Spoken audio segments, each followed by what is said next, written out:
Welcome back, everybody. Welcome back to chapter one of the Legend of Drizzt. Um, Last episode we found out how. I wonder how you ever lost favor to the the queen or the goddess of spiders if you are a priestess of Lotov. So we're going to continue on with part three of chapter one. We're pretty close to chapter two, so let's go ahead and continue on, shall we? Chapter one, Menzoberranzan, part three.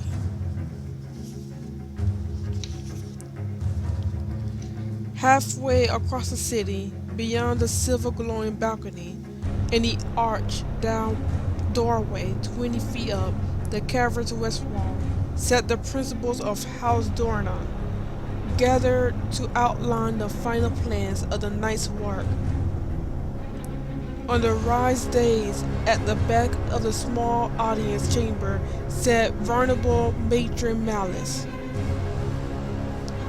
her belly swollen in the final hours of pregnancy, flanking her in their places of honor were her three daughters, Maya, Renera, Renana, Vernaya, Verna,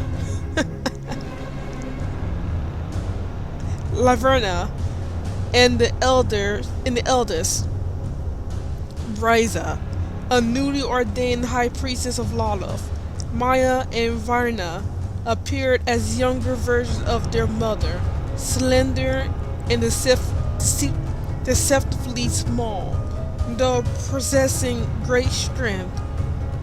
Breza through hardly carried the family resilience. She was big, huge by drow standards, and rounded in the shoulders and hips. Those who knew Breza well figured that her size were merely a coincidence of her temperament. A smaller body could not have contained the anger and brutal streak of House Dornan's newest high priestess.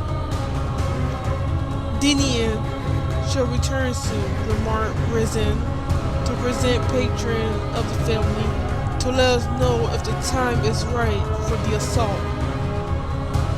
We go before Narbadon finds his morning glow. Oh, wait, hold on. We go before Narbadon finds his morning glow. Breza snapped at him in her thick but razor sharp voice. She turned a crooked smile to her mother, seeking approval for putting the male in his place. The child comes this night, Matron Malice explained to her anxious husband.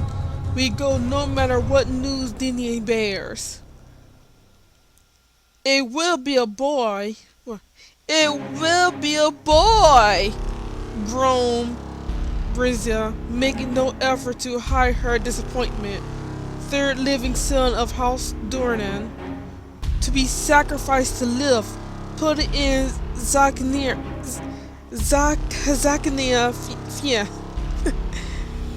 a former patron of the house who now held the important position of weapons master. The skilled drow fighter seemed quite pleased at the thought of sacrifice, as did Nathian, the family's eldest son, who stood at Zek's side. Nathian was the elder boy, and he needed no more competition beyond Dinian within the ranks of House Dornan. In accord with caution, Brizia glowed, and the red of her eyes brightened, to aid in our victory. Rizian shifted uncomfortably. Matron Malice, he dared to speak. You know well the difficulties of birthing. Might the pain distract you? You dare to question the matron mother? Brinson started sharply, reaching for the snake-held whip so comfortably strapped and within on her belt. Matron Malice stopped her with an outstretched hand. Attend to the fighting, the matron said to Resin. Let the females of the house see to the important matters of this battle. Resin shifted again and dropped his gaze. These names, man. But I'm enjoying it. I hope you guys are too. Dinian came to the magical right fence that connected the keep within the city's west wall with the two small elegant towers of House Dornan, and which formed the courtyard to the compound. The fence was adamantine, the hardest metal in the world, and adorned it were 100 weapon-wielding spider carvings, each encircled with deadly glyphs and wards.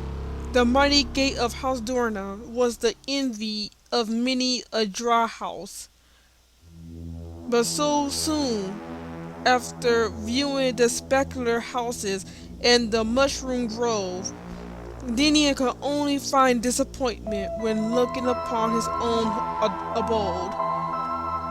The compound was plain and somewhat bare, as was the section of wall, with the notable exception of the mithril and adamantine balcony running along the second level by the arched doorway reserved for the nobility of the family.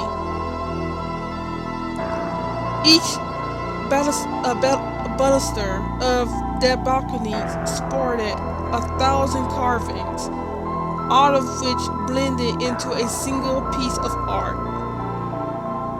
House Durden, unlike the great majority of the house in Menzoberranzan, did not stand free within groves of stalactites,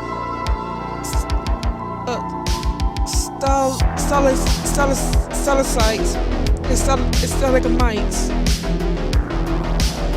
The bulk of the structure was within the cave, and while this setup was indisturbably defensible,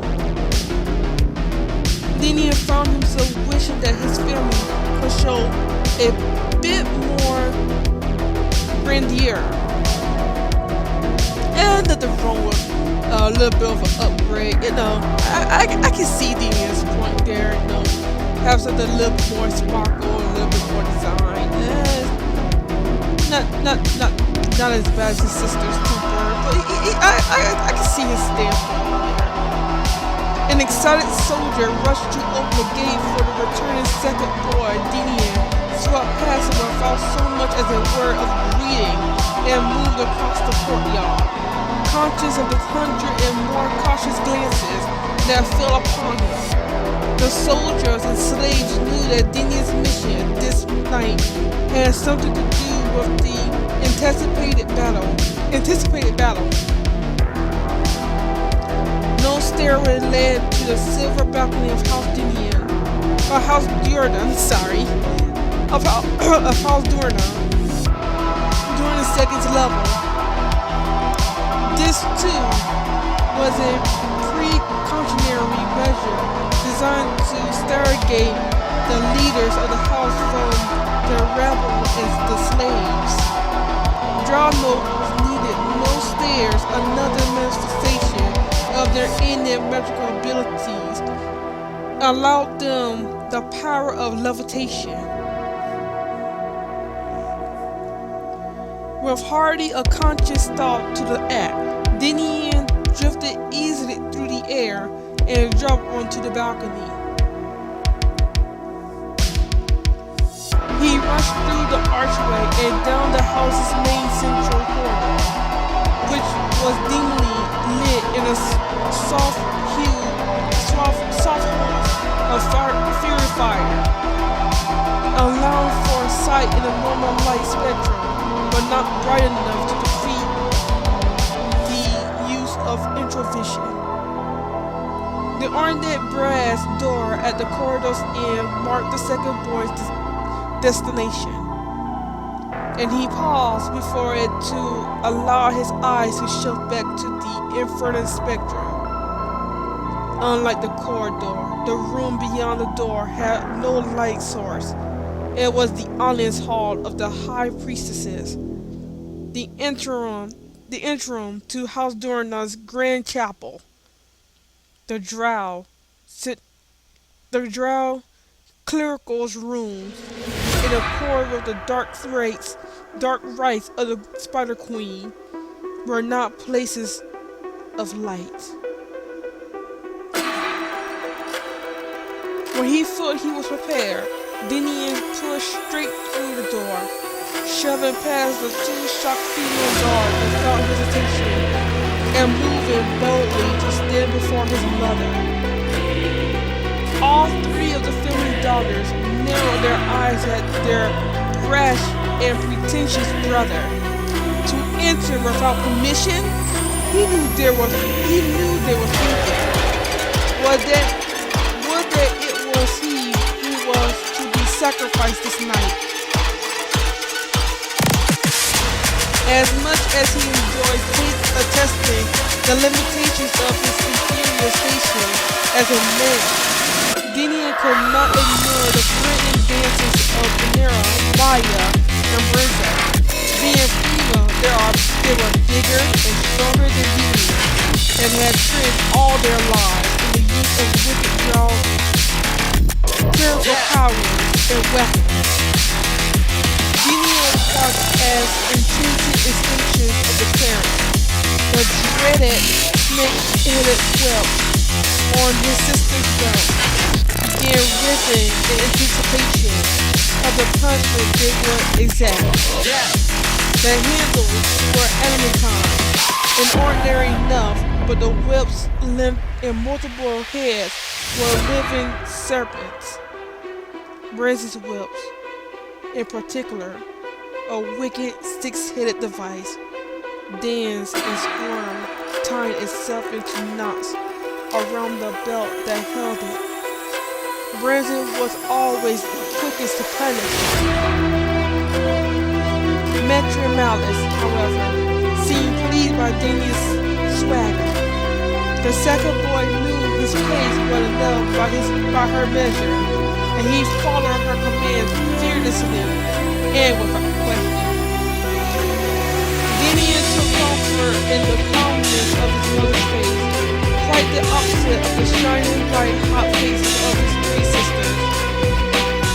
All is ready, he said to her.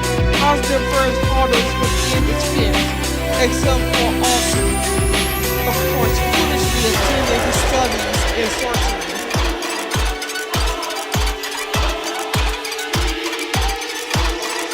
You have met with the faceless one? Major Mouse asked. The economy was quite this night, Daniel replied. Our meetings were off perfectly. He has agreed to our contract. All things deferred will be dealt with accordingly. Dinian chuckled. He did remember the slight alteration he had made in Metro Knowledge plans. The land alters its future for the sake of his own lust, for adding cruelty. Dinian saw in both another recollection as well. High priestesses of Mata had an unnerving talent of reading thoughts. Ultima died this night.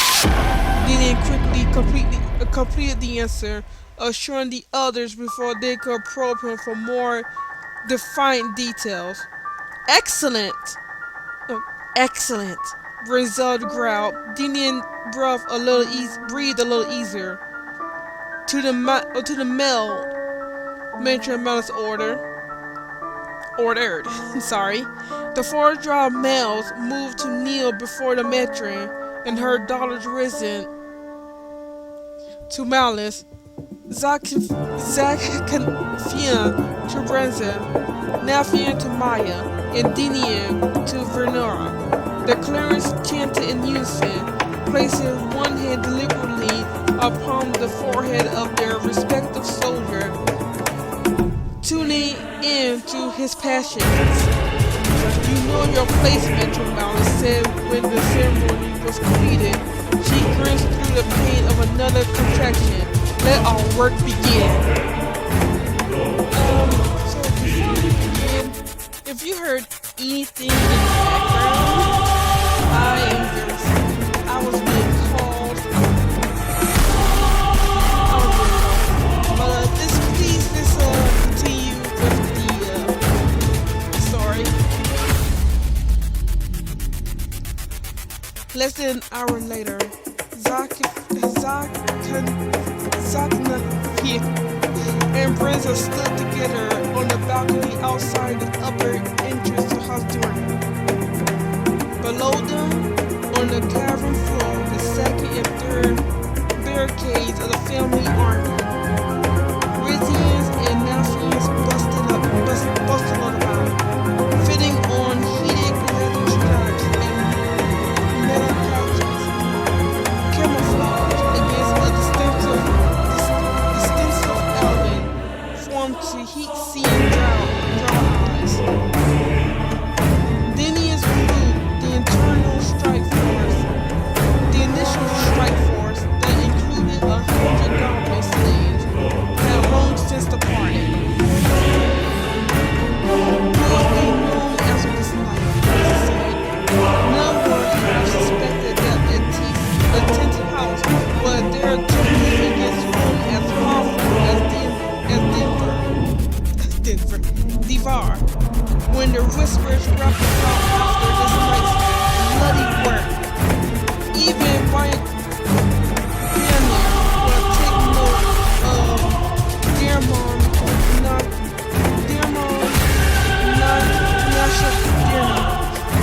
I'm sorry, I'm pronouncing his name wrong. I'm very sorry. Please, I'm sorry. I'm very sorry.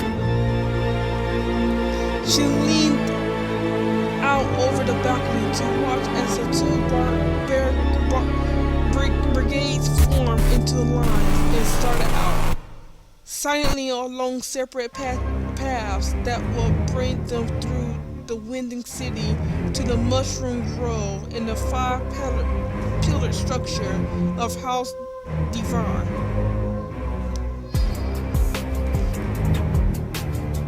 Zakanifian eyed the back of Matron's eldest daughter, wanting nothing more than to put a dagger into her spine. As always, though, good judgment kept Zeke's practiced hand in its place. Have you the articles? President inquired, showing Zak's considerable move respected. Then she had with Matron Melisat protectively at her side. Zax was only a male, a commoner, allowed to don the family's name as his own because he sometimes served Matron Balance in a husbandly manner and had once been the patron of the house. Still, Drizzt feared to anger him.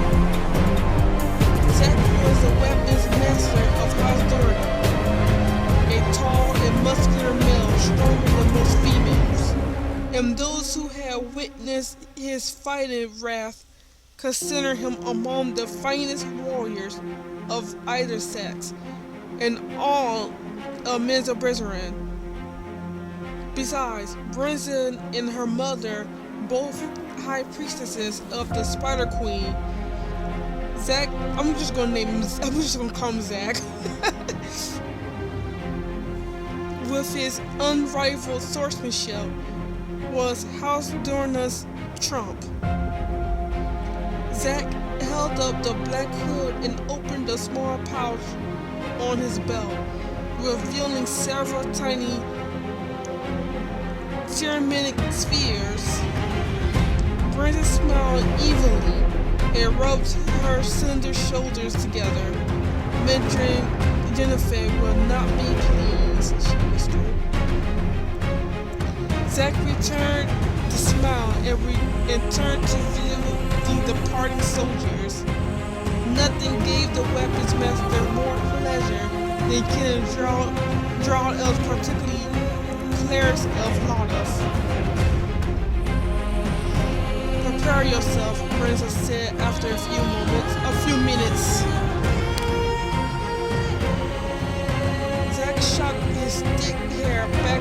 face and stood ragged, eyes tightly, eyes tightly closed.